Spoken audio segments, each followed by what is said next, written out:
How to create a data flow diagram using ChatGPT. Hello everyone, welcome back to our channel. Today we are diving into an exciting topic, how to create a data flow diagram using ChatGPT and AI.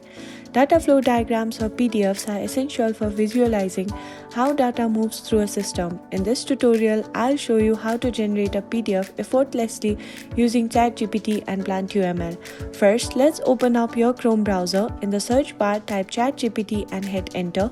Once you're on the ChatGPT page, we are ready to start generating our DFD code. Now, here's a prompt you will need. Write me a code in PlantUML for a detailed data flow diagram for an e-commerce system, level 0, level 1 and level 2.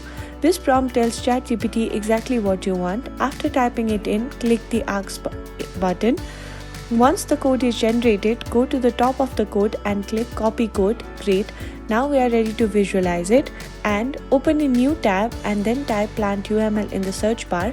Click on the online server link. Now paste the code you copied into the designated area. After that, scroll down and click Submit. And there you have it. Your data flow diagram is now ready to be viewed. And that's it. If you found this video helpful, please give it a thumbs up and I'll see you in the next video.